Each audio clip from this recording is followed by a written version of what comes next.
Good evening, and welcome to Outrunning Cancer II. This is the first program of our 6th season. We are extremely pleased that you are joining us either on Rogers TV or on your electronic device, whether it be your iPhone, your iPad, or your computer, or by streaming us live from either the Rogers website or Facebook Live. My name is Keith Rose, and I'm your moderator. And like many of you watching tonight, I have also been affected by cancer. I am a survivor of cancer. And even though I'm 27 years free of cancer, I have not forgotten the effect that that cancer had on me and on my family. I want to take some 2 or 3 minutes at the beginning here to introduce to you Michael Rossi. Michael is a board member with the Terry Fox Foundation. He's produced a 3-minute inspirational video, and in it he touches on the Georgian Bay Cancer Support Center, the Marathon of Hope, and Terry Fox himself. Please listen and enjoy. Hi everyone, I'm Michael Rossi. I'm a board member with the Terry Fox Foundation. I'm a lifelong cottager in Georgian Bay, and for the last 18 months I've become a full-time resident in the community, so I'm really pleased to join you here today. I'd like to start with a massive thank you to all of you. One of the most important things for any organization is volunteers. And being a volunteer is not easy. It takes time and energy to send emails, to make phone calls, to ask for donations, to make donations. But it all makes a difference. And everything that you are doing for the Georgian Bay Cancer Center is helping our community. And for that, we're very grateful. So please keep up the amazing work. We appreciate it. We appreciate you. Now, I know we all could use something in this battle against cancer, and that is hope. And I'm wearing a Terry Fox t-shirt here today. Terry talked about trying the impossible to show that it can be done. And we're kicking off a project that really embodies that spirit nicely. It's called the Marathon of Hope Cancer Center Network. The idea behind the network is, for the first time ever, we are going to connect researchers and data across Canada in a consolidated network, all with an eye towards delivering precision medicine. So the right solution, the right treatment, based on your background at the right time.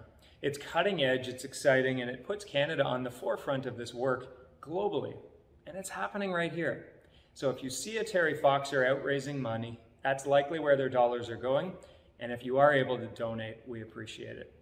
Now, sometimes we can use a little pick-me-up in all the work that we're doing, and I want to leave you with 2 thoughts on that front. One, if you missed last month's Terry Fox broadcast on CBC, I would really encourage you to go online to CBC Gem and to stream Terry Fox, The Power of One. It's an amazing show. It's got music and heartwarming stories of cancer survivors, of researchers, and of everyday Canadians who are making a difference in this battle. It's a great show, and I know you'll love it, so please take the time to enjoy it. The second maybe suggestion or request is on September 19th, it's our annual Terry Fox Run. And there are a number of sites and locations around Georgian Bay that are participating. We're likely virtual again this year, but that's a good thing, because that means you can walk, run, bike, morning, noon, or night, anywhere, anytime. Bring your family, bring your friends, bring your neighbors, bring your pets.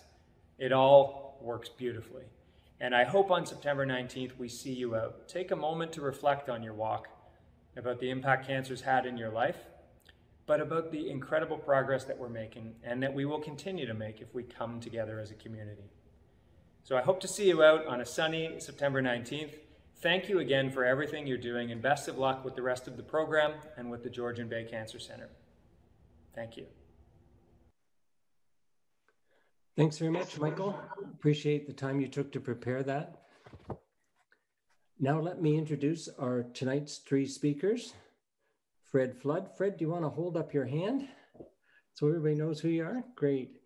Fred lives well every day in spite of cancer, which he refers to often, and he will later tonight, I'm sure, as the ugly beast. Don Chapman. Don?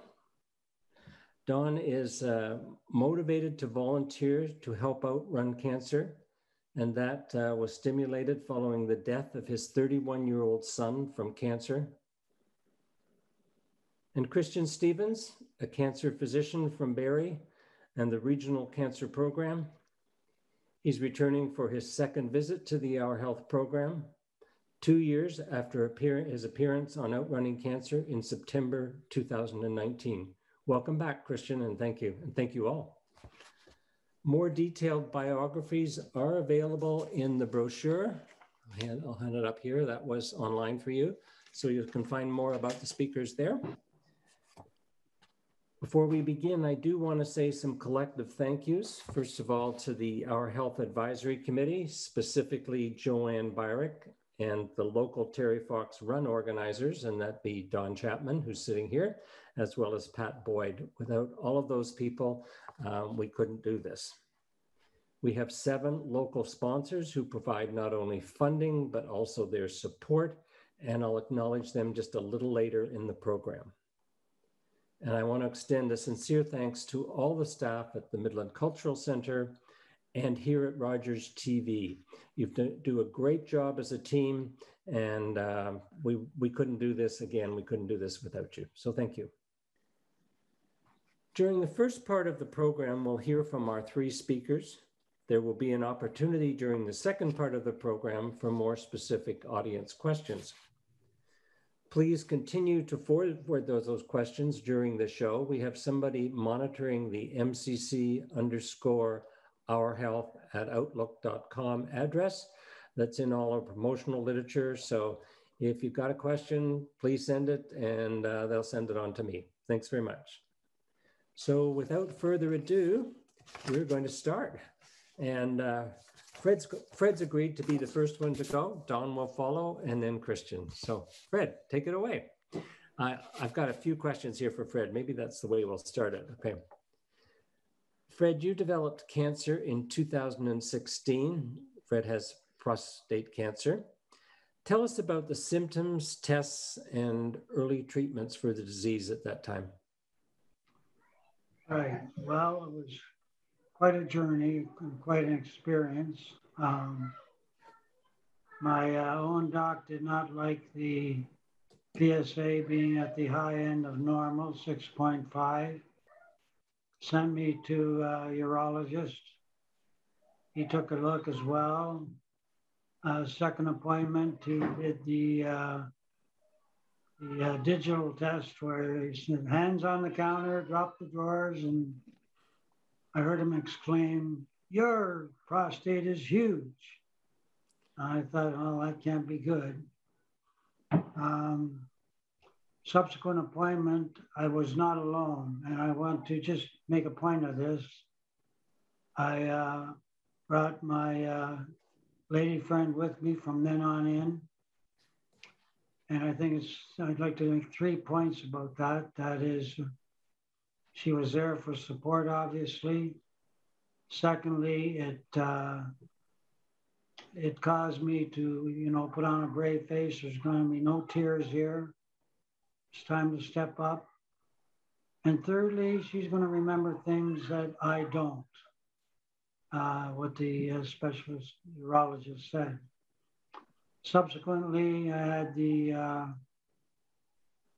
prostate biopsy. It turned out all 12 cells were positive. The cancer had mutated into bone cancer. I was now in advanced cancer, stage 4, and experiencing quite a bit of pain. Then early on, went back to the urologist, Dr. Zadra, and we started with a Lupron shot. That took the pain down considerably in my right hip. But I was still with pain. I should also add that I have a lot of arthritis, which also causes pain. But this was a cancer. And from mentioning the arthritis, I went to the orthopedic surgeon to see if my right hip was awry. And he checked it out and said, no, do you want me to refer you to radiology? And he did. I had radiation once. They mentioned it will spike at first, but should relieve some pain. Well, it spiked all right, but that spike never left. And I thought, okay, the battle's on. And from there, over the next quite a while, it was a matter of stepping up, mounting up. I did believe very strongly that the mind is a powerful weapon. I was felt very weak. It took me forever to do things. Nevertheless, I went to the Y, worked out a program for myself, being a kinesiologist at one time, and was determined to fight back as much as I could. So the next number of years were, bone scans, CAT scans, blood tests for the PSA, and the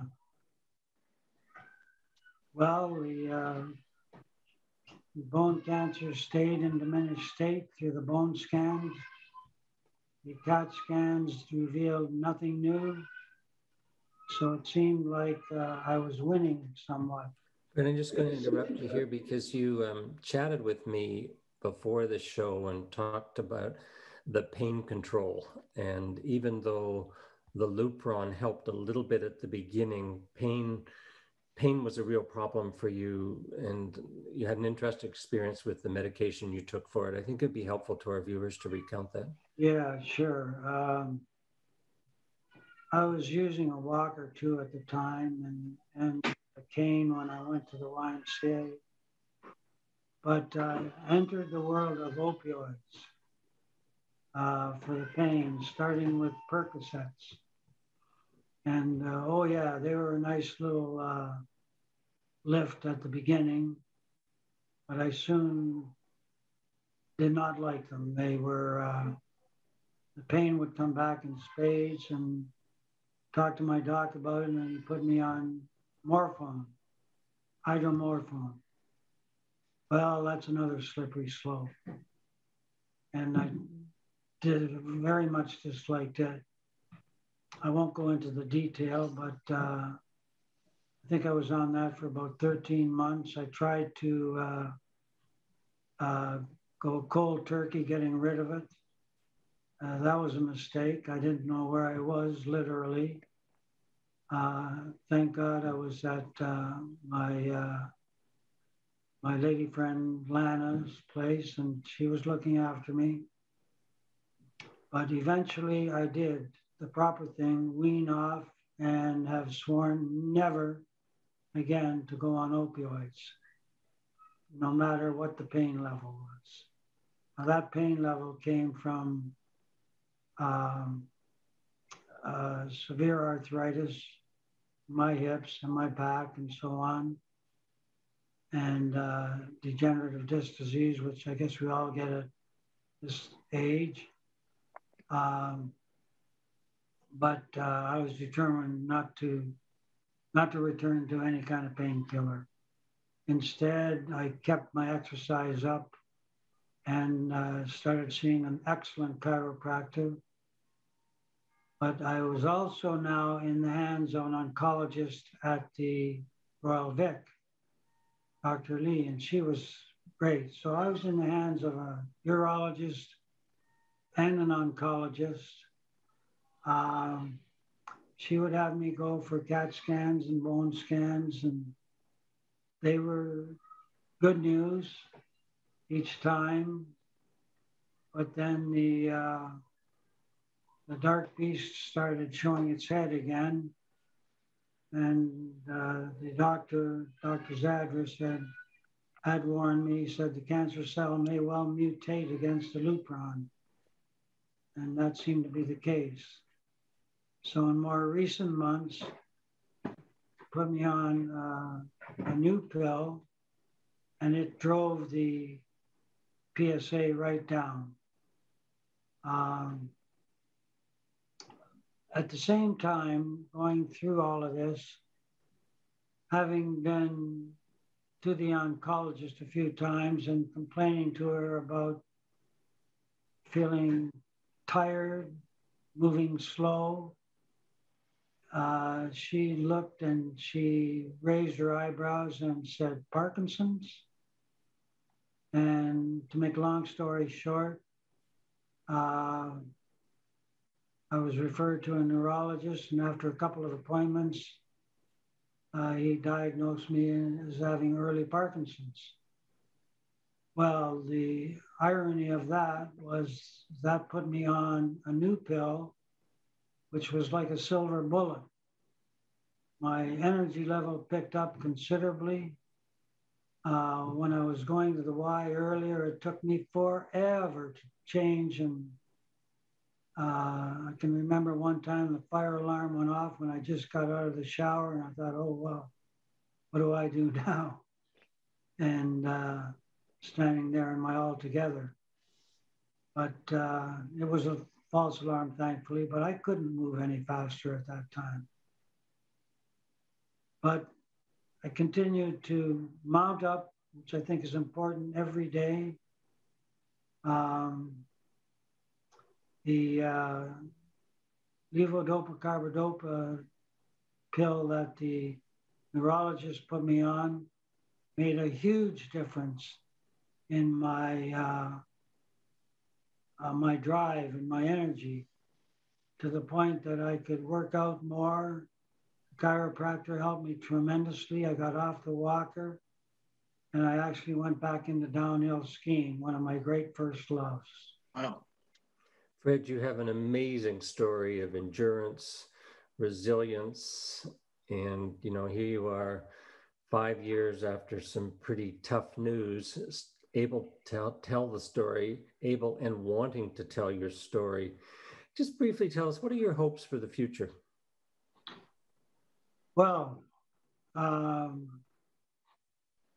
to be active, living a quality life, enjoying my granddaughter growing up, of course. I've had great support and continue to. Frankly, I just want to live a good, active life, contribute somehow back to people. Well, you're certainly doing that tonight, and we very much appreciate the time that you've taken to prepare for this, and we'll get back to you when we've got some more questions. How's that? Very good. Thank you. Dawn, your experience with cancer is uniquely different than Fred's or mine or Christian's. We're all kind of enmeshed in this ugly beast, as Fred calls it. Tell us your thoughts behind this and what you've learned along the way.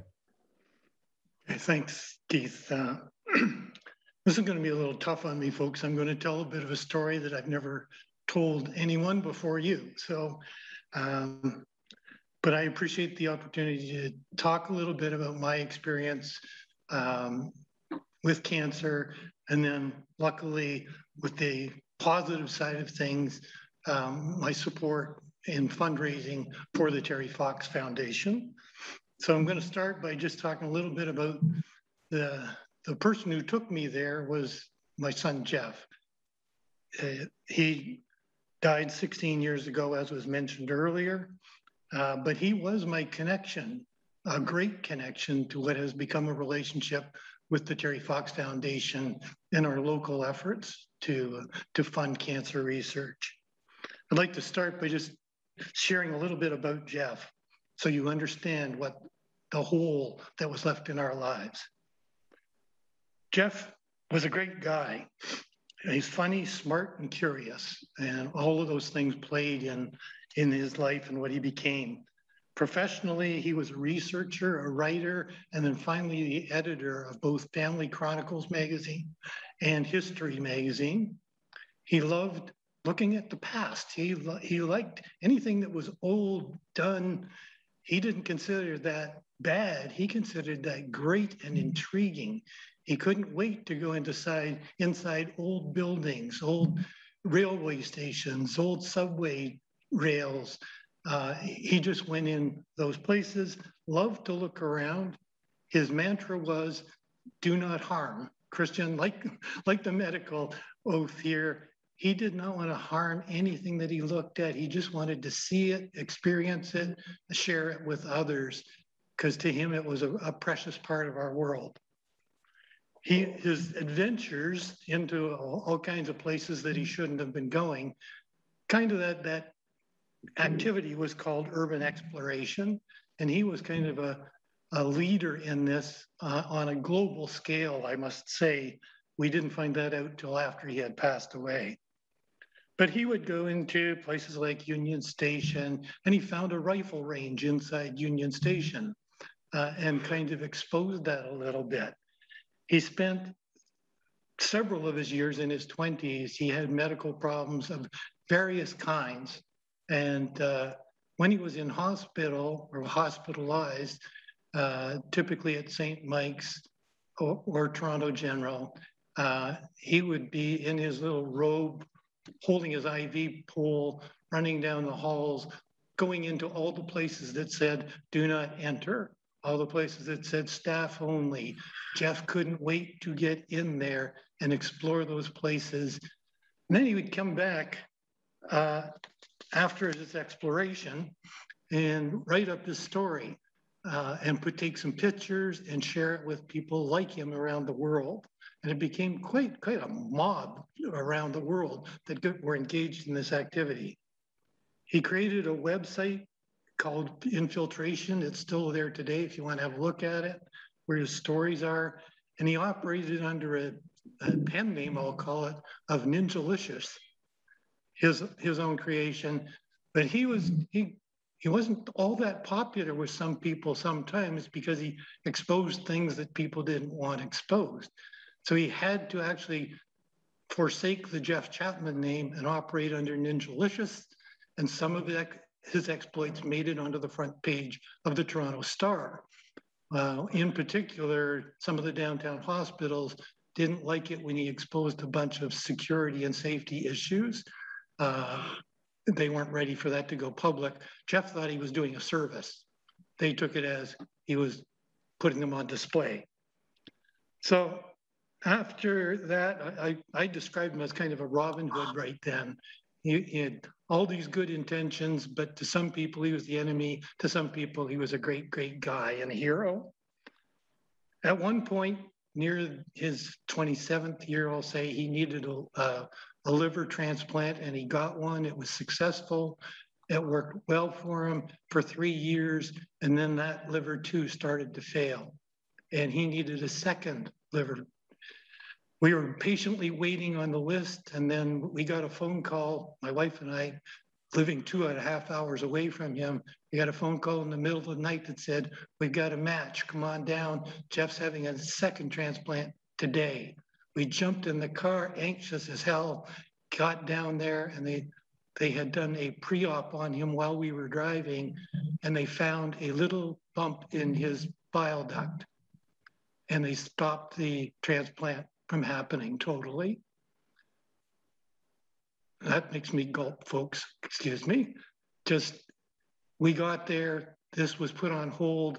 The next day we were called back to the hospital and told Jeff had a very aggressive cancer in his bile duct that was inoperable. We were told at the end of that meeting, he would have about 2 months to live. That obviously changed the rest of our lives. He did live for 9 months longer. So he showed up to doctors during that phase. He was quite active with traveling, seeing things with his wife that he married a week after he found out he was terminal. And he wrote a book. Well, he finished writing a book. I'll go quickly there. It's called Access All Areas. Have a look at that. It was all his stories, pictures, coaching to other explorers how to do things safely and not destroying anything. Great book, fun to read, by the way, too. I think Keith has had a scan of it, and everything Jeff wrote, good factual stuff, but he always put some humor wrapped around the outside as well. So we took the bad news badly, as you might expect, when we were told he was going to be leaving us, and we put him through all kinds of tortures. We made him eat terrible green leafy things that the naturopaths had recommended. We had him jumping up and down on a mini trampoline for a half hour a day. Anything that would try and save him from this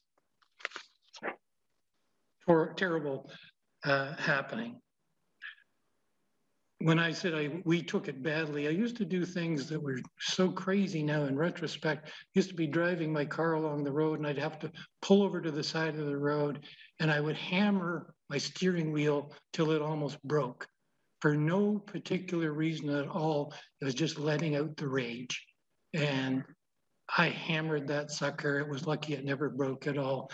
I can't explain it, but it was a release for me. So I did that. I used to try and stay away from anyone who was having fun. I couldn't believe it that anyone could laugh while we were going through this. It was just, I'm kind of saying, how dare they laugh at a time like this? This is not fun, folks. I went silent a lot. I just couldn't talk to anybody, and silence was where I went. I must turn the story around now and tell you, Jeff handled this fantastically. He never did anything about blame. He had no complaints, no fear. He just had quiet acceptance and was fearless to the end. Although it wasn't about fear, he just accepted it and dealt with it. I did talk already. I was prepared to talk about his book now, but I've already done that. I'll just, Keith, can I have a couple more minutes just to? Yes, you can. Yeah. Just on coping, I think this is a big deal for people in our situation. How did we cope or try to cope? I'm no role model on it or expert about it. I suck at it and I never want to get good at it. I never want to experience it again. I tried a few things to cope with it myself. First of all, I got busy. I started a whole new business within 6 months of Jeff's death, which really tied me up and helped fill the heart and the head with something. Fred, you'll like this one, but one thing I really found was one of the greatest treatments or reliefs to me for coping was my grandkids. Started spending more time with the grandkids because they are going to make you smile no matter what's going on in your life. They were delightful and still are. I only had 3 at that stage. I have 8 now and I love them all dearly. I highly recommend grandchildren, by the way, as a cure for just about any disease. Fundraising, I just mentioned fundraising here. I got introduced to the Terry Fox Foundation. 4 weeks after Jeff died, I ran in my first Terry Fox run up in Midland. And I always say I had Terry on my left and Jeff on my right. We ran together and that got me started and I never stopped after that. I started off as a participant, then became a volunteer, then became a committee member, then became the committee chair. And I've been delighted to have been that for the last 5 or 6 years now. It's a highlight of my years and life.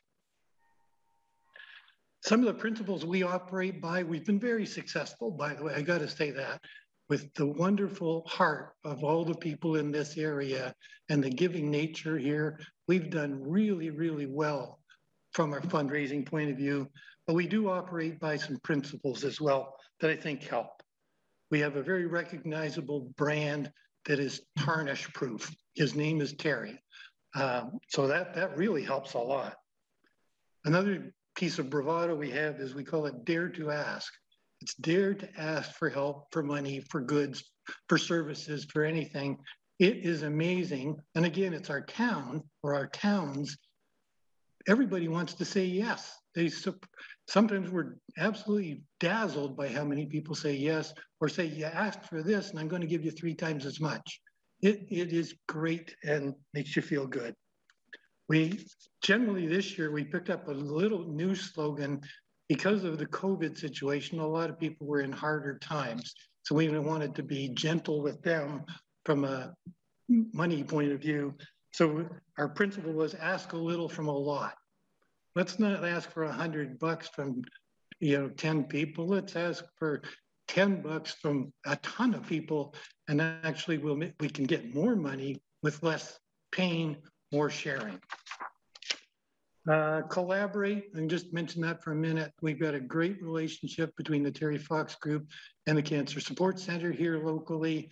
We share human resources, we share physical resources. We're careful not to step on each other's toes, because sometimes we are going for the same wallet share, and we have to be very careful about that.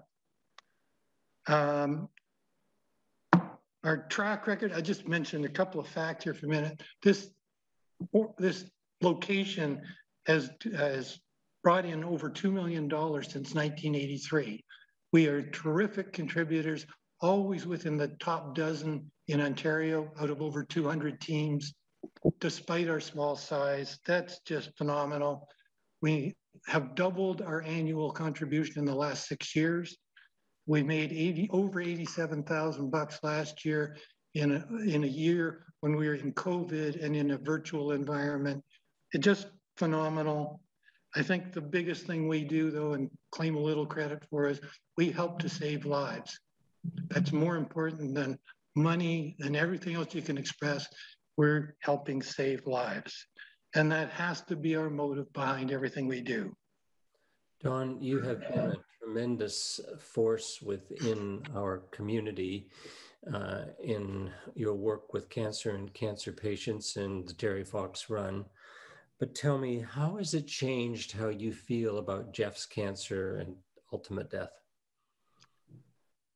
Well, I'm always going to feel the same, I believe, about Jeff's cancer and death. I think at the time, everybody did everything possible to diagnose him properly, treat him properly, provide support to him. Nobody, I think, could have done more. So I have nothing to complain about at all. Certain things have changed since then. Things like we never went to anybody for any support. And I'm meaning psychological support for Jeff or for my wife, Gail, or I. They're frankly, if there was something like that, we didn't know about it or it wasn't offered to us. Nowadays, I see things like our local cancer support center. That would have been a fantastic resource 16 years ago to help me there. So I don't know if that answers your question, Keith, but I think everything was done right. Do I hate that it happened? You bet I do. And I don't want anybody, as I mentioned before, ever to have to go through this again. We all see that. In the work that we do, every dollar for research, and if it saves, I don't know how many people it's going to save ultimately, but that must be a thrill for you to think I am making a difference and the Terry Fox Run is making a difference. So thanks for sharing the story. And with difficulty, we appreciate your coming here. And we look forward to further discussion with you later on in the evening. Thanks, Don. Thank you. Thank you. Christian, all the way from down the road on video tonight. As I said before, thanks for coming back. I'm going to just leave the floor open to you because until we get to the question period, the floor is yours. So please take it away. Thanks very much, Keith, and good evening, everybody. Bonjour, miigwech. And it's really my privilege to share this virtual stage with Fred and Don. Very much appreciate your stories and thank you for sharing them. And thank you everyone for joining us tonight. I very much appreciate it, and I'm really looking forward to spending some time with you. We have about 25 minutes to talk about cancer. That's a pretty short time to talk about everything that's happening in cancer. So what I really want to do is kind of make some selections of what I think are pertinent issues that are arising in the world of cancer management that hopefully you'll find interesting and learn from. And I suspect you may have more questions relating to this than answers. That's always a good thing. So one thing that I really quite like about the title of today's event is Outrunning Cancer, is that I think Outrunning, not only is it an homage to a true Canadian hero, perhaps a global hero, was Terry Fox. You put his name next to hero, that's the definition of a hero to me. But it also, I think, more clearly illustrates what our relationship with cancer is. We often use words like war and battle, kind of these kind of aggressive imagery, but that's really not really reflective of it. And I think Outrunning's more sincerely reflective of that relationship. The other thing I just want to quickly talk about is how we define cancer, because cancer is actually many hundreds of different diseases. Fred has discussed his prostate cancer, Don, his son's bile duct cancer. These are very different cancers, but fundamentally there's a couple of things that are common to all cancers. So when you look at our body is made of trillions of cells, and these cells are growing, they're dividing, they're going under these cycles. But when they get old or they get damaged, they die and they're replaced by other cells. And the body very, very carefully orchestrates and controls this process. But what cancer really is that this process begins to break down. So if a cell becomes damaged or injured or supposed to die, it doesn't. And it begins to grow a little bit differently than the cells around it. And then as it grows, it becomes a tumor. It can begin to invade tissues around it or begin to move from where it started to somewhere else in the body and set up new tumors called metastases. This is effectively what cancer is. And in some ways, the cancer is outrunning our body's control of it. It's ourselves outrunning the control. And so the question really arises is, can we outrun it? How do we turn the tables on it? And so one thing I like to illustrate is think about an opponent. When you're running against this opponent, what are the strategies that you usually take to beat that opponent? And I've kind of come up with some arbitrary 5 strategies. I'm sure everyone can think of others, but I kind of conveniently did it for the purpose of our talk today. But one of those strategies is don't run the race at all. And this is really akin to prevention and cancer prevention. Another strategy is, well, if you're going to have the race, get a head start. And that's like screening and early detection. The third is knowing your opponent, knowing their strengths, knowing their weaknesses. And that's akin to research and also diagnostic tools so that we can better define what it is we're dealing with, what is the type of cancer we're dealing with. The fourth, and most people think about this quite a bit, is how do you run faster than the cancer itself, or maybe turning the tables, how do you slow it down, stop it, and actually get it out of the race completely? And that's really treatment and survivorship.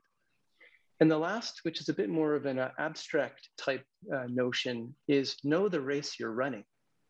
And why I introduced this is because we all live in socioeconomic environments with different healthcare systems and different patient populations and people. And how people do in terms of their outcomes from cancer are dependent on a lot of those factors independent of the disease itself.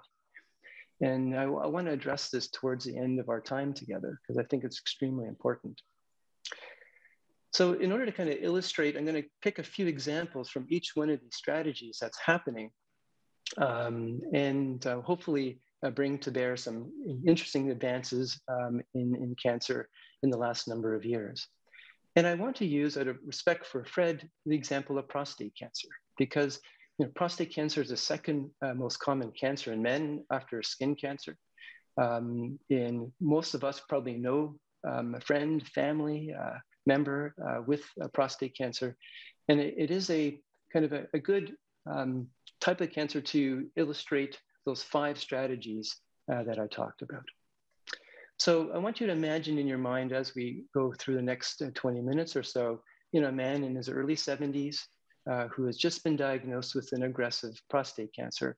And that man is kind of coming to me or to one of my oncology colleagues for care. And what the questions that arise in our minds of how we can care for this man and provide this man the best chance of either curing the cancer or at least managing their cancer, all those 5 things that we've talked about do come to mind. So the first one is, could this cancer have been prevented? We all, I think this is top of mind to most of us. We're doing things in our day-to-day life. Often, a lot of those things are to try to prevent from being unwell. And so I'm not going to get into this in too much detail because this is a very large area, but cancer prevention is something that we're obviously researching very eagerly. And there's kind of one concept of cancer prevention that comes to mind that I want to expand on a little bit, is something called chemoprevention, or taking a medication to try to prevent cancer. And the second is micronutrients. For example, taking supplements like vitamins, for example, that might be able to do that. And in using the example of prostate cancer, there actually are studies that show that there is a medication called Finasteride that can prevent cancer. But here's the thing. The study that showed that looked at 18,000 men. 9,000 men got Finasteride, which is a medication that shrinks the prostate and is usually used to treat men with enlarged prostates. And 9,000 men got a placebo, so didn't get the medication. And they followed these men over time. And if they showed signs of problems, they had their prostates biopsied to see if they had prostate cancer or not. And when after following these men for a long period of time, lo and behold, they actually demonstrated that Finasteride can decrease the chance of getting prostate cancer. But the issue was you needed to treat 70 men for 7 years, in order to prevent one prostate cancer. And Finasteride has actually quite a bit of side effects. It can cause decreased libido, erectile dysfunction, breast tenderness, so it can affect quality of life. So the question is, do you treat 70 men with this medication to benefit one of them? And it really hasn't been a medication or an approach that has been readily adopted because of those issues. Okay. The second is micronutrients. Many of us are probably taking vitamins in the hope that they're going to help our health. And micronutrients or vitamins have been studied in prostate cancer. Selenium, which is an element, vitamin E, vitamin C have been studied and have been very large trials looking to see if they can reduce the risk of prostate cancer. And unfortunately, they haven't. In fact, there's some evidence that taking these supplements may actually potentially slightly increase the risk of prostate cancer. So, and this is not just true in prostate cancer, it is true in many other cancers. There doesn't appear at present to be kind of the magic bullet that we all would probably wish and hope for. So the things that the time sort of honored and true things for cancer prevention, the sort of the 10 commandments of cancer prevention remain the same. Don't smoke, eat healthy, get exercise, prioritize sleep, drink alcohol in moderation if you drink at all. Okay. Avoid toxins, avoid radiation. And as a radiation oncologist, saying that is true, but you want to avoid radiation. You want to avoid viruses that we know are associated with cancer, like HPV or hepatitis viruses. And one of the last ones, and I know maybe it's somewhat counter to what I said earlier, there might be some truth to vitamin D preventing or reducing the risk of some cancer. So that's a fairly tenuous thing. So the second strategy is early detection or screening. And I'm sure most of you have heard about mammograms or for breast cancer, pap smears for cervical cancer, or colonoscopies for colon cancer. All of these tests, these screening tests, are done on a population-wide level, and they've been shown to save lives. The PSA, which Fred talked about earlier, which stands for prostate-specific antigen, which is a protein that is really only made by prostate cells, is a screening tool used for men. However, the studies looking at PSA have been somewhat equivocal in terms of whether it actually saves lives or not. And that's why in Ontario, the government still charges people for a PSA test, and it's not generally considered to be a government-funded screening test. But for certain patients, it can be very useful for screening. But what I wanted to really talk about in terms of screening is another concept that has really garnered a lot of interest and a lot of research, which is what we call genomic profiling. So genomics sounds a lot like genetic, and we all know that genetics are when you inherit genes from your parents or from your ancestors. And there are genes that we can inherit that we know are clearly associated with cancer, like everyone knows about the breast cancer gene called BRCA1 and BRCA2. But genomics is different. Genomics is the study of all the genes in a person or in a tumor. And there's a lot of interest in this because what researchers have found is that there can be little changes in your genome, what we call little variants. And we have begun to correlate these little changes or little variants with an association with certain types of cancer.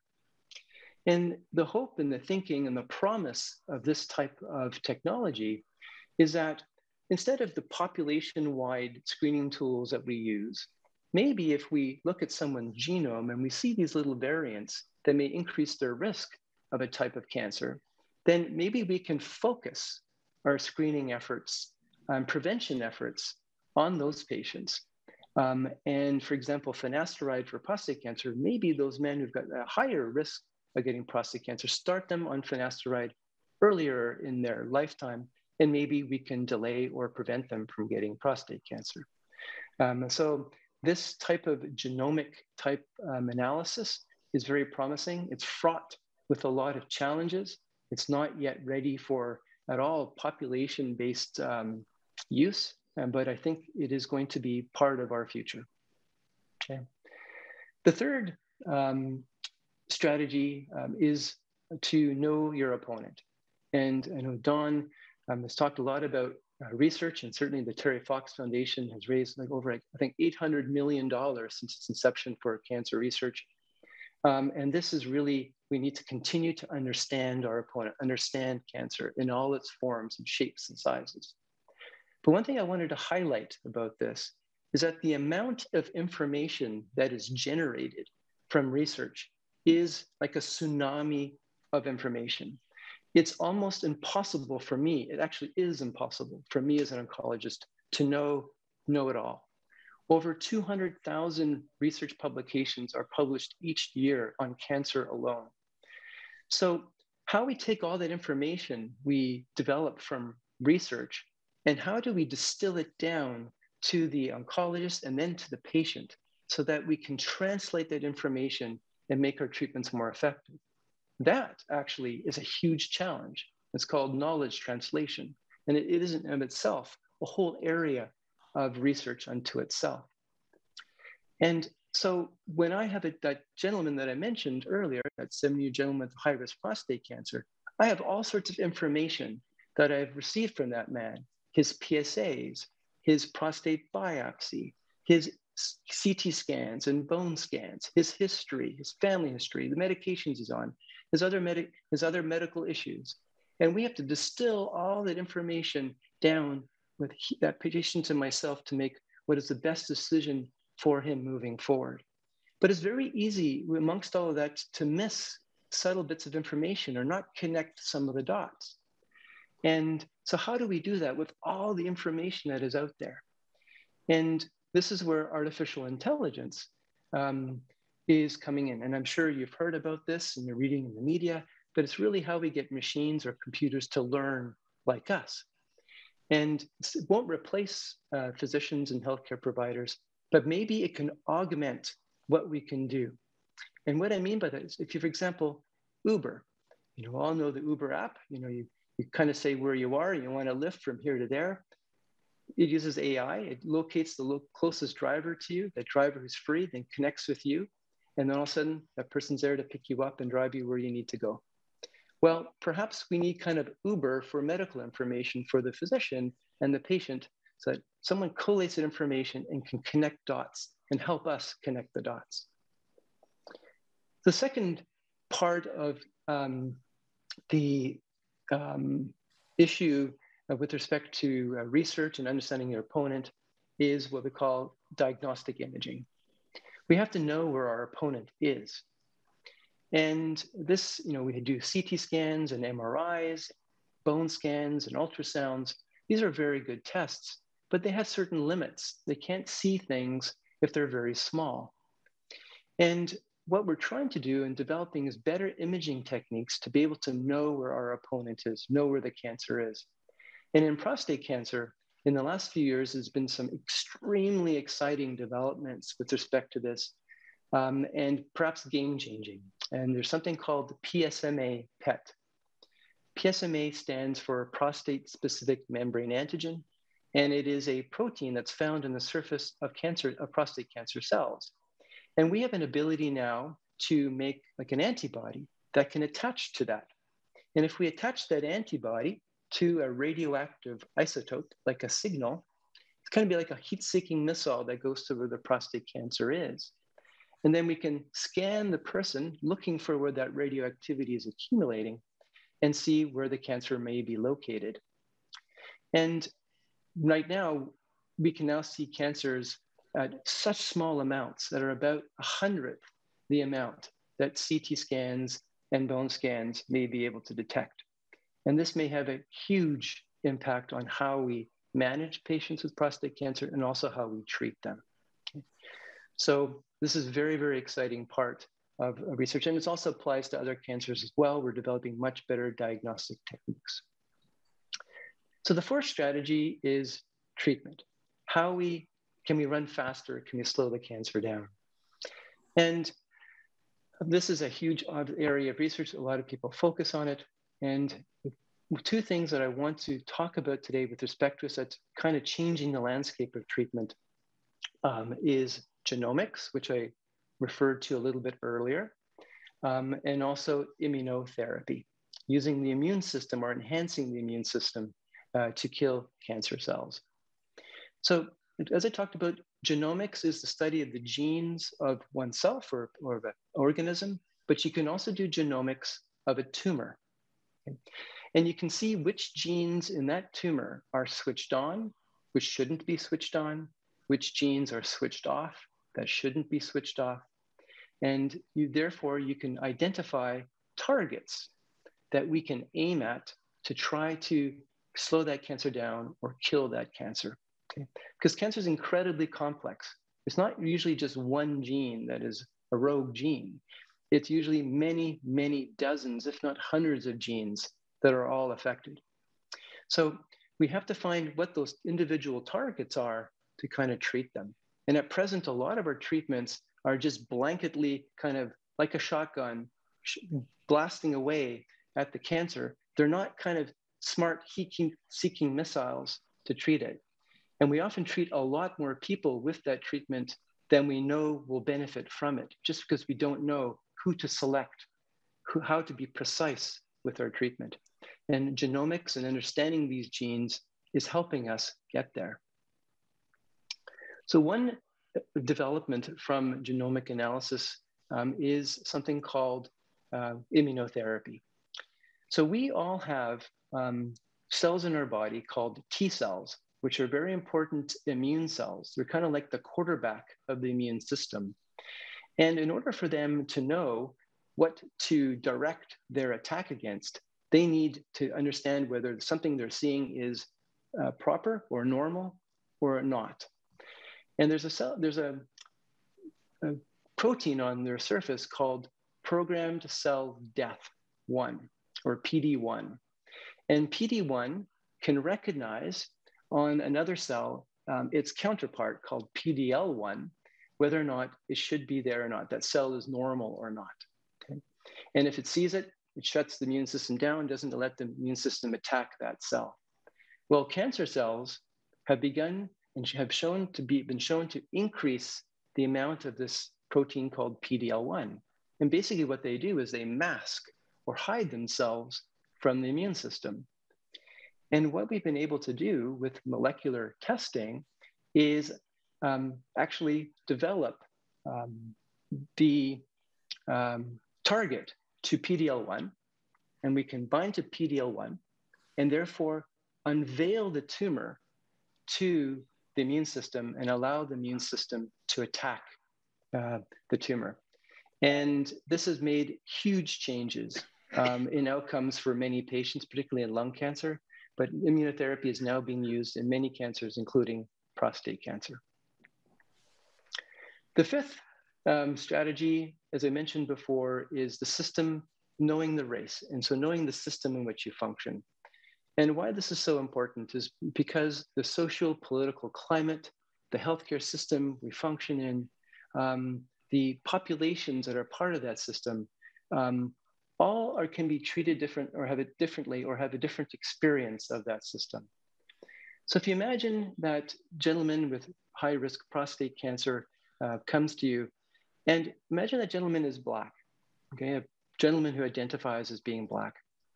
We know that when you compare outcomes of people who have prostate cancer who are Black versus people who are white, in fact, people who are Black have poorer overall outcomes than people who identify as being white.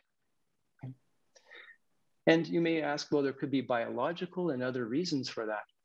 But if you took those two people and you put them on a trial of a treatment, in fact, there's evidence that people who identify as Black actually do better with our treatments than people who are white. So there are other factors at play. And we've talked a lot about, and probably in the federal debate tonight, they'll talk about it, systemic racism, how our treatments and our system may be slightly blind to the issues and concerns of our minority groups, our indigenous peoples. But we also know from studies that people who live in rural areas versus urban areas, people who have higher education than poor education, or are more affluent, actually have better outcomes from cancer. And a lot of that's to do with access to information, access to treatment, self-advocacy. And so how can we identify these factors and slowly but surely begin to eliminate them so that everyone has an equitable chance of having a good outcome from their treatment? This is an incredibly important part of cancer management. And if we just did that, we'd be able to improve the outcomes overall, not just in Canada, but around the world.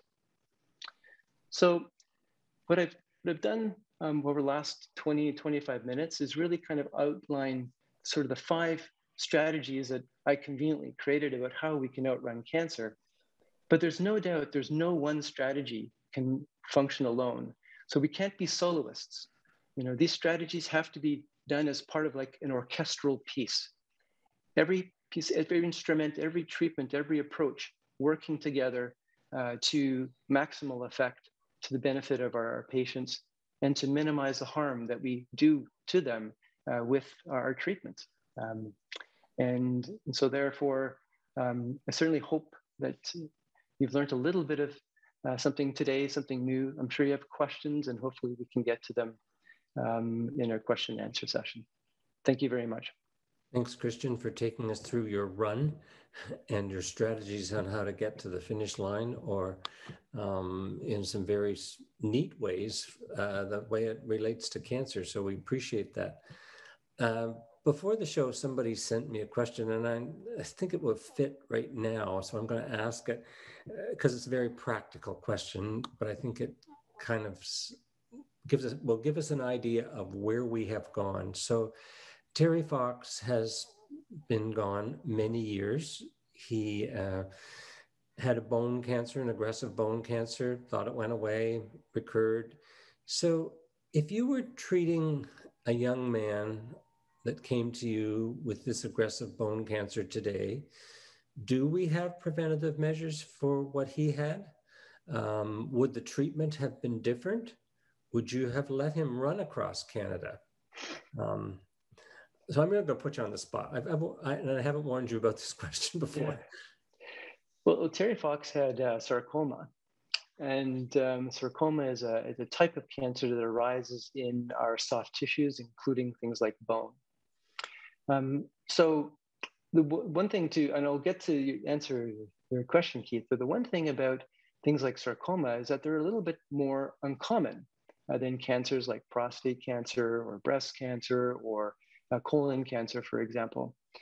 And the way research kind of functions and works is that a lot of research is directed to what is common. So there isn't as much research, for example, overall into sarcoma, although there certainly is. And so our understanding or our growth of understanding of some cancers tends to outstrip others based on the amount of work and research that's done to address them. At present, there is no prevention for sarcomas. There's no preventative treatments for sarcomas. But when sarcomas do develop, their treatments have evolved fairly significantly since when Terry Fox had sarcoma. And one of the things that stopped Terry in his run around the Thunder Bay area was that the tumor had metastasized to his lungs. And so we have better systemic therapies. So both better surgical techniques to remove sarcomas. We have better local therapies to ensure or to reduce the risk of local recurrence, and better systemic therapies to employ to try to reduce the risk of recurrence in sarcoma. So the outcome for a young man like Terry is better now than it was. It certainly is quite a bit better than it was now, but certainly not as good as what we would want it to be. And the last question is really, would I want Terry to run? I don't think you could have stopped Terry. And it's a hard question to answer because in retrospect, Terry probably in running had a much more profound effect on the world than if he hadn't. So if I had the hindsight of 2020, I probably wouldn't have. It's kind of the classical trolley ethical dilemma. Do you sacrifice one person for the benefit of many? That's a hard question to answer. Thanks for tackling it. At this point, it's my opportunity to take just a minute and thank the sponsors individually. Josh and TJ, I think you have a slide, so if you want to put that up, that would be great. These sponsors not only provide us with the financial means to have these programs and provide at a free of charge to all of our audience members, I've got the logos of the individual sponsors up there on the screen. They are Georgian Bay General Hospital, who've been a longtime supporter of our program. The Waypoint Center for Mental Health is our newest supporter. Well, they've always supported there, but now they're doing more than support. They're actually a sponsor. The Center for Psychology and Emotional Regulation, which is headed by Anita Federici. Audia Hearing Aid Center with offices throughout Simcoe County. Hillcrest Village Care Center, a long-term care home managed by the Enns family. Mink Insurance, which is led by David Mink, now known as McDougall Insurance. And the Lipton Group, thanks to Lois Lipton and her group that specializes in commercial property investments, real estate, and business brokerage. So to all those 7 sponsors, a great big thank you. I look forward to the day when we can have a real applause for those 7 of you. Thank you. We also have a slide which will outline our next program, which is 6 weeks tonight. It's called The Future of Long-Term Care in Simcoe County. Lots of information on long-term care in the last 2 years, some which people would prefer maybe not to read at times or not to be aware of, but there's certainly going to be a difference in the future. So come along and hear our experts 6 weeks from tonight. You can access that program through the same ways you've accessed this program. We will continue to be virtual on our series. So look forward to that event 6 weeks tonight. So I've got a couple of collective questions, or at least one for our group, and I'll just ask you that first. What are your recommendations for reducing the risk of cancer with what you know today? Dawn, why don't you start? What do you tell people to, that come to you and say, you know about cancer, you've fundraised for it, you had a son that had cancer, you've thought about it a lot. What do you do personally, or what do you tell other people to do? Well, I first of all should tell myself, listen to Christiaan more often. I learned a lot. Thank you very much. There wasn't a lot there for the person themselves to do. The medical system has to do things for them. But one thing I would want to do, I think, is make sure I was much more aware of what are the possibilities for me around, what are the services around me, what should I be looking at? Like, just help steer me and educate me a little bit so I can make informed decisions about myself. One thing that surprised me that I read, and I won't quote a source, but I read something, Christiaan, that kind of said about 40% of all cancers could be prevented, eliminated, and so I'm talking on the front end here, with right living, exercise, food, social contact, low on the liquor, all those kind of things that you mentioned before. But to me, that was like an overwhelming number. If we could stop that many people from getting cancer and suffering with it by just lifestyle changes, that would be amazing. But I would say nobody's really come at me, Don Chapman, or frankly, probably most people I know, and really, really hit us hard with that case. I think it needs some selling. But it's also up to all of us to grab that knowledge and do something with it. Okay. Fred, what's your thoughts on prevention? What do you tell your friends? Early detection, however that may be done. Okay. For me personally, the PSA going up and up maybe should have stopped me earlier and sent me to the urologist earlier. Had the biopsy earlier. May have made quite a difference before it metastasized into my bone. And now, I have stage 4 advanced cancer. So an earlier start at detection, which is exactly what I tell my sons, no matter what they say and how young they may be, that may have made a difference for me. And the newer methods that Christiaan talked about, a lot of information there. But yes, in a nutshell, earlier detection. Christiaan, do you have any further comments, or do you want to even Don's questioning of the 40% figure? If we all did exactly what we were told, would we have 40% less risk? I think if we all did exactly what we were told, there would have unquestionably be a reduced risk of lots of things, not just cancer. But to address both Dawn and Fred, the sort of the 10 commandments, as I mentioned, of prevention are all effectively within our control. To stop smoking, drink in moderation, eat well, get exercise. Those are things that are within our control. So often it feels like, and I'm sure Dawn and Fred certainly can attest to this, that when cancer happens, it's felt like you had no control over it. And in some respects, that might be to a certain degree true. But there are things that we can do in our day-to-day lives that aren't always easy, but can certainly reduce the risk of cancer and prevent it. So Dawn's number is not entirely, it's about right. When you look at genetics, only about 10% of cancers that we are aware of are clearly delineated or can clearly be associated with an inherited gene. Now, we might, at the time, learn more and more about that. However, but at most cancers, about 90% of cancers arise from what we call sporadic mutations that happen in our DNA or in our genes. And those mutations can occur under stress to the cell. So As tobacco smoke, for example, is a carcinogen because it puts stress on the cell.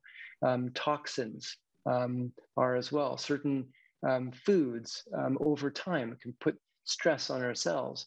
And so if we do all those things, we eat well and sleep well and kind of live life well, we can reduce and prevent many cancers. Or on the flip side, you can say we might be able to live longer without getting a cancer, because one of the number one risk factors for a lot of cancers is aging.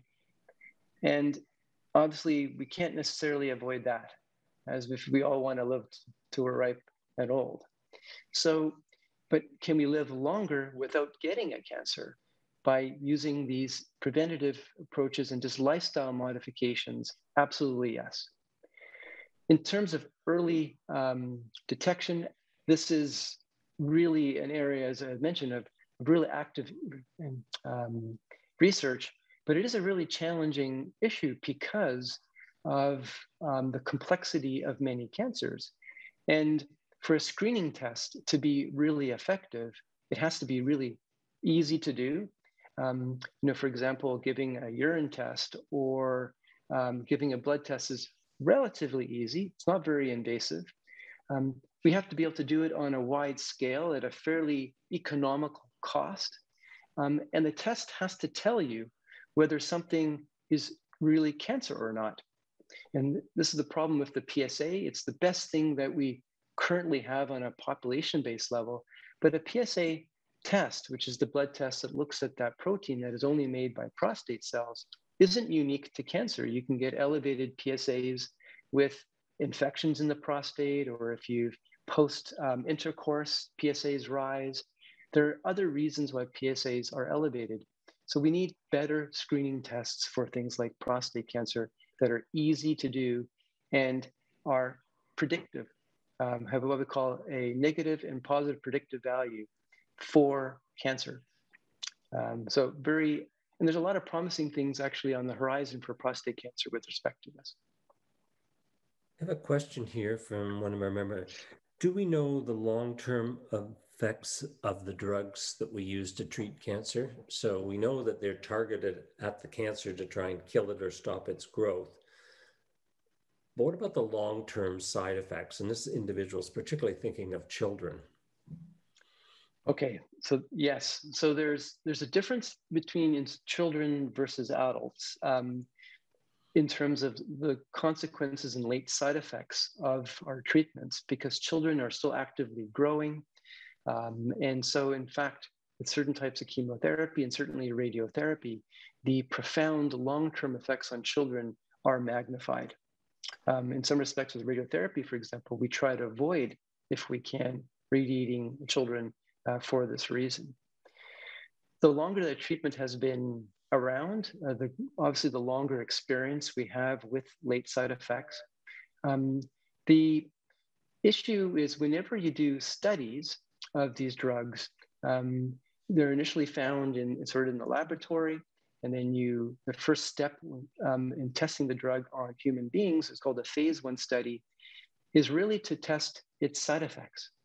We try to test its toxicity to the person before we kind of roll it out to a larger group of people. So that's called a phase 1 clinical trial. And then once we figure out what's an acceptable kind of balance between toxicity and effect, then you go to a phase 2 study where you're testing to see, does the drug or intervention that you're giving to the person indeed cause the tumor to regress or the cancer to regress or whatever the outcome you're looking for. And if you see that, then you need to move to what we call a phase 3 study, where you compare the new treatment to the gold standard of what we're currently treating to see if it's as good, if not better. And through all of these studies, you're constantly assessing for toxicity, side effects, both short-term and long-term. And even if a drug or a treatment gets approved, there's what we call post-market assessment, where you're following and reporting on side effects that may not have been very clear or evident during these studies. So we do have a lot of information, a lot of data about toxicities of our treatment. And it also plays a very significant role in determining how we employ these treatments in our patients. So, the next question kind of relates to that, but it says, why do some people get so much sicker after certain drugs or certain treatments than others? And I mean, this happens sometimes, the same cancer, the same kind of stage. Tell me why. Do you know why? Well, we don't know all the reasons why, but when I was talking about earlier about genomics, we know that there are subtle differences between people in terms of their genes and how their genes are expressed. And some people may have just genetically a greater sensitivity or not to that drug. There's also other health conditions that the person may have, what we call comorbidities, that if they have, say, heart disease or lung disease, yet they get a medication that might cause inflammation or affect the heart or affect the lung, obviously that person may not tolerate that drug as well as someone whose lungs are healthier or heart is healthier. And then there's also a concept called performance status, which is kind of this kind of cold clinical word or expression that we use to determine how well someone is functioning on a day-to-day basis. So someone who's out there working and doing all the things for themselves has a really good performance status. But if someone needs a lot of help to do day-to-day functions, they may have what we call a poorer performance status. And we know that performance status is actually a fairly good estimator of how people are going to tolerate our treatments. And how well or how well they can endure the side effects associated with it. Okay, so there is some work being done on that. Thank you. Let's switch a little bit to the support systems for people who have cancer. And the question here in front of me is, what is the best approach for family members to take in supporting a loved one who has cancer? Dawn, Fred, Fred, why don't you take how did you want? How did you want your family to feel about you, to approach you? Did you want their help, or did you tell them to stay away, or what worked for you? On a personal level, the support I received from my lady friend, my sweetheart, my family members, my close friends, all meant a lot at the personal level. At the professional level, the medical level, I was in great hands with my own doctor, family doctor, my oncologist and urologist. Still am with the urologist. And of course, our Ontario drug plan, our health system, saved my life. So what Fred's referring to here is one of the drugs he's on is a very, very expensive drug, and it's all covered by the Ontario system. So yeah, you hear about what they don't cover. This is nice to hear about what they do cover sometimes. So. Oh, this was interesting. The cancer mutated against the Lupron shot that I had been put back on. And of course, that was concerning. However, Dr. Zadra, my urologist, had warned me that this may happen. And when it does, we'll put something else on. So to answer the question, how did I feel about that? I never broke stride. Not at all. I didn't worry about it, about what's happening, the dark beast rearing its head again. And I do want to say this. Prayers work. Not me doing it personally, but my loved one is doing it for me. And that is the greatest strength that I found in battling this dark beast. And it's been a battle. Good, thank you. I know you feel strongly, very strongly about that, and it's a good point to make.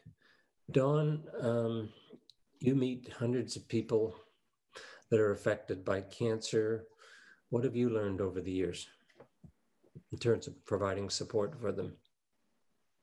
Well, I guess our personal experience is we had very good support on the medical level. It was great. Friends, family were great. Tell one little story here. One couple of our very good friends started taking us into their place every Tuesday night for dinner. And it was just come in, wind down, say what you want to say, have a good cry together, have a few laughs together. And that had a lot of influence on our well-being and our mindset. And I remember it very well 16 years ago. So not a lot else to say on that notion. I did make the point before, I think there are way more and way better support services available to us now, provided we learn about them and utilize them. So I think part of it is still, we need to pull on the system, not just push it around. So I'm going to share a personal story. When I was going through cancer treatment, I had lots of friends, lots of work friends, some closer, some not. I didn't hear from some of them. Just for a couple of years, they just disappeared. That is interesting. And I was hurt by it at the time. I was really thought, well, how could they just ignore what's going on in somebody that's not doing so well? What I came to appreciate later on, much later on, was these people weren't ignoring me. They just didn't know what to say. Yep.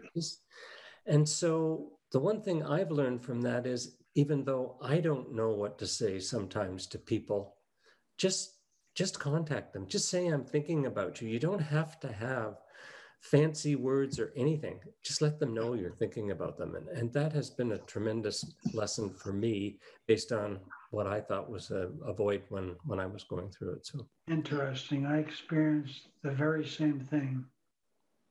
People didn't know what to say to me. I didn't know what to say to them. Yeah. And I have to join this song.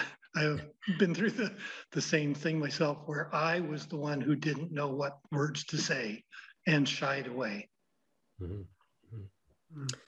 Okay, there's a couple other practical questions here. Christian, I think we still have you here. Yes, we do. Yep. Do we know whether smartphones and laptops are causing cancer? That's a good question. There is obviously a lot of interest in this because these waves and signals are now ubiquitous and all around us. In our homes, in our workplaces, in our schools. There is no clear evidence as of yet that it does, but they do. But the question is whether we just need more time to know that for certain, because the presence of these electromagnetic energies has just increased exponentially in our day-to-day lives. And so this might be something that is understanding and evolution. But at present, there is no definitive evidence that it does. Thank you for being so succinct on that one. I'm trying to find one little question here, and the audience has been great in providing questions, but they're all going to take a little bit longer to answer.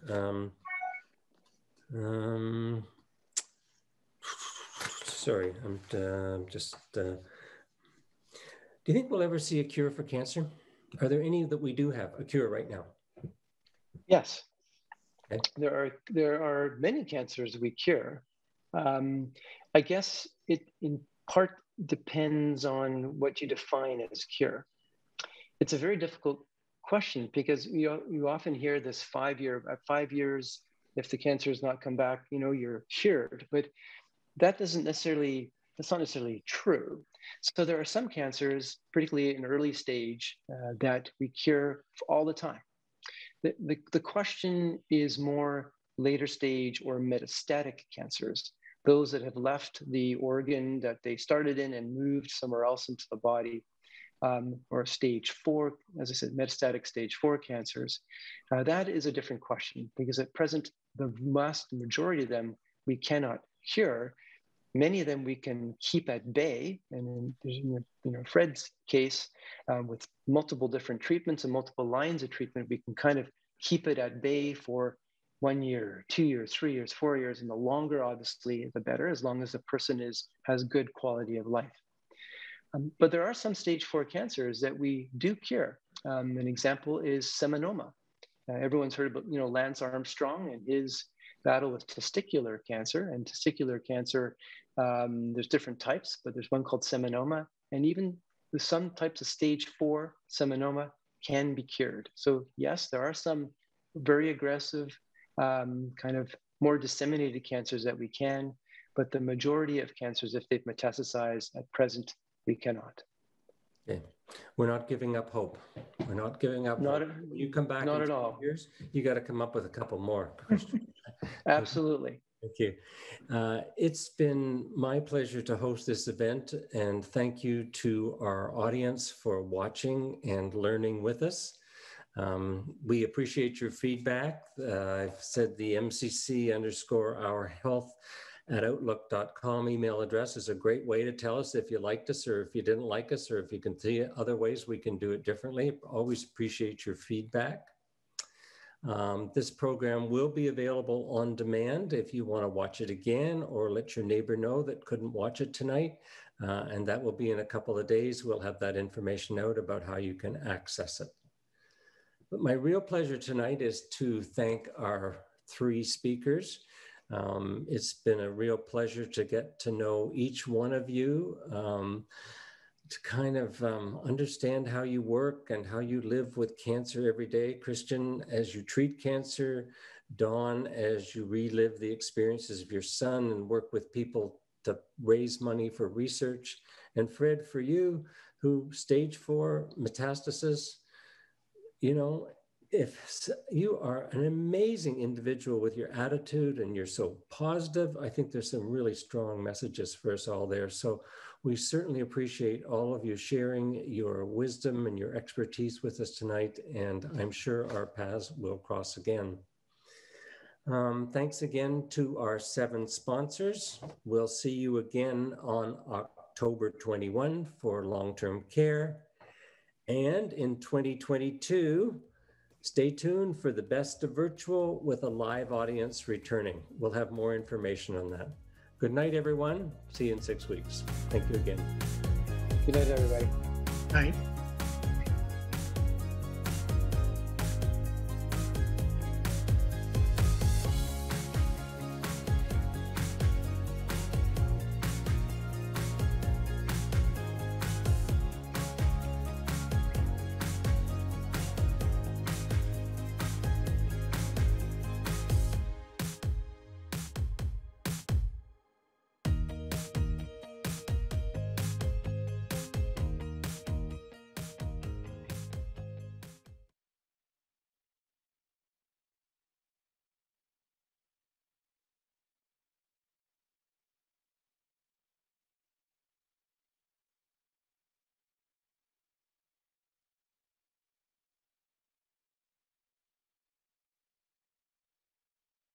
Are spontaneous. And you were all spontaneous. This wasn't rehearsed. You did it from the heart. So thanks very much. So I'm looking forward to Outrunning Part 3. Pardon? I'm looking forward to Outrunning